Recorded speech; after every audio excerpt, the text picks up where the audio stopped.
It is tempting to suggest that the most interesting thing about Roberto Rossellini's history film Socrates is what it does not contain.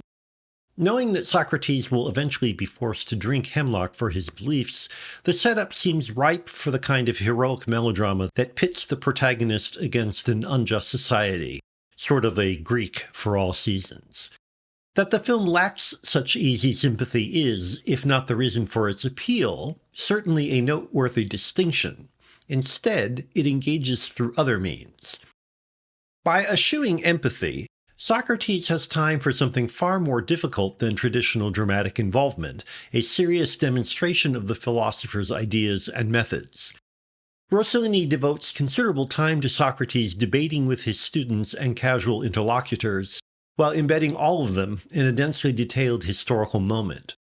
Instead of exposition or dramatic movement, the dialogue provides simple talk, but talk which demonstrates the Socratic method through examples of the philosopher's reasoning. To be sure, this approach is not uniformly successful or engrossing. There are times when you itch to move along, not so much because of the slow pace, as in irritation at the philosopher's willful contrariness, his inability to accept anything as straightforward. We become just a little too aware of why Socrates' contemporaries had difficulty accepting him. On the evidence, he could be a tedious pain. It is an unusual approach, to say the least, to depict a protagonist in a way that elicits at least some sympathy for his opponents.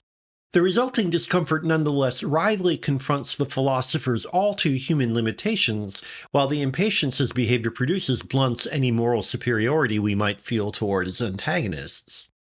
Other weaknesses are less justifiable. Some of Socrates' adversaries are stick figures, and his chief accuser, Melito, Emil Miguel Hernandez, seems little better than a confused adolescent. Xantippe, and Caprile, Socrates' wife, makes even bigger demands on our patience. No doubt meant to humanize the philosopher and to show the costs of his willful honesty, she comes off as an operatic, Anna Magnani-like Mediterranean Earth Mother whose wails and howls are out of keeping with the film's otherwise placid ambience.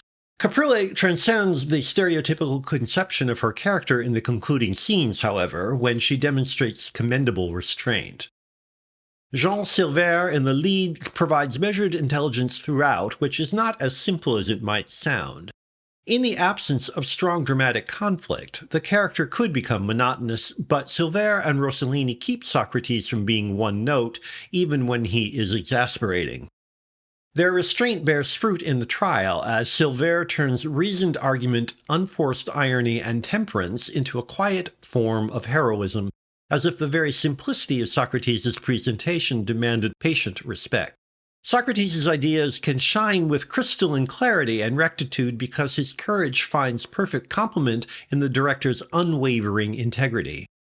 Like his protagonist, Rossellini refuses to take the easy way out.